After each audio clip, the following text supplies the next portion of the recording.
Alors, on profite d'être à Vannes pour continuer à répondre aux questions que l'on a eues lors de la soirée du VIP de Territoire de Réseau, où on a eu des questions autour de la créativité. Alors, il y avait une question qui était comment encourager les patrons à faire confiance au potentiel créatif de leurs employés. Alors un premier élément, c'est qu'effectivement, souvent, les patrons, les dirigeants peuvent avoir peur de solliciter leurs employés, leurs collaborateurs, parce que, alors pour deux raisons, soit ils ont peur que ça parte dans tous les sens, et donc du coup, comment ils vont contrôler ensuite les choses, comment éventuellement ils vont faire des retours, comment ils vont tenir compte des idées de leurs collaborateurs. Et puis, il y a un autre aspect, c'est comment faire pour solliciter ces idées. L'autre point bloquant qui peut aussi arriver, c'est aussi d'avoir peur de perdre le pouvoir.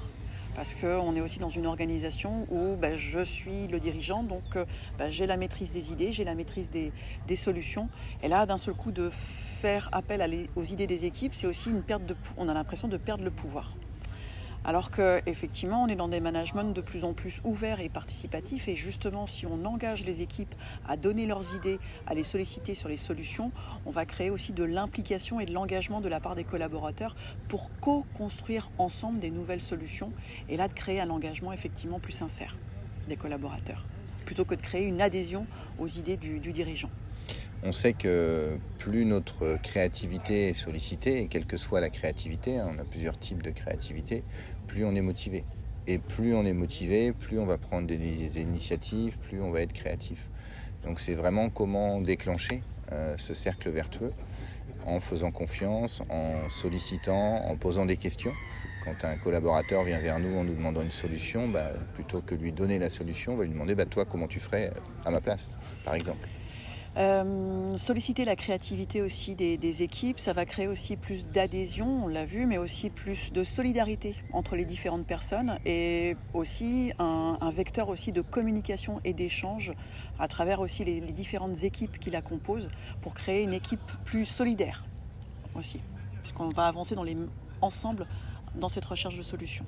Ce qu'on voit aussi, c'est qu'en lien avec la créativité, il y a un autre sujet qui est pour moi associé, c'est le sujet de l'autonomie, parce que quelque part, solliciter la créativité des équipes, c'est aussi les mettre en autonomie sur les idées d'un sujet.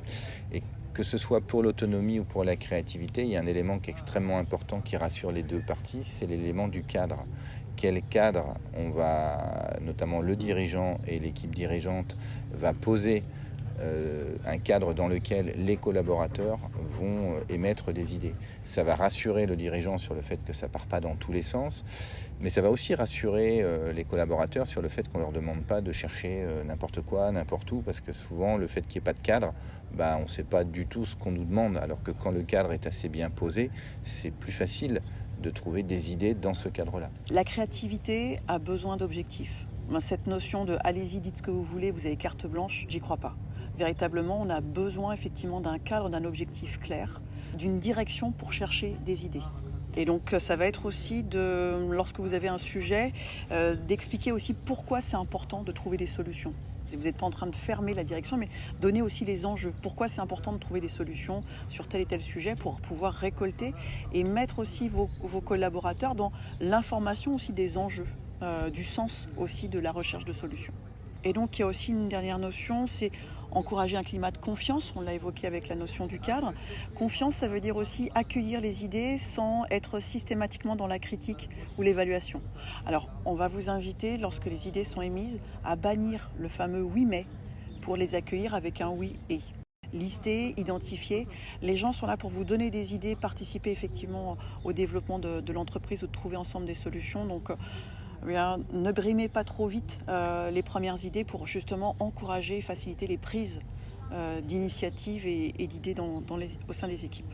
Et puis, ce qu'on dit souvent, quel que soit le sujet, c'est il faut essayer. Notre vie n'est pas en danger à solliciter la créativité de nos collaborateurs. Donc, essayez.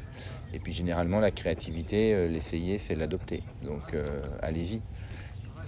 Donc en résumé, c'est aussi créer, activer, créer et agir, oser, tester, expérimenter. On a parlé d'engagement, que ça va faciliter l'engagement, la motivation des équipes, ça va créer de la cohésion, ça va donner aussi du sens parce que vous allez expliquer les enjeux, vous allez avoir des idées aussi nouvelles, un autre regard aussi sur les solutions, ça va apporter de l'autonomie en ayant effectivement un cadre qui soit le plus ouvert, c'est-à-dire un cadre identifié mais en même temps ouvert pour accueillir les différentes idées.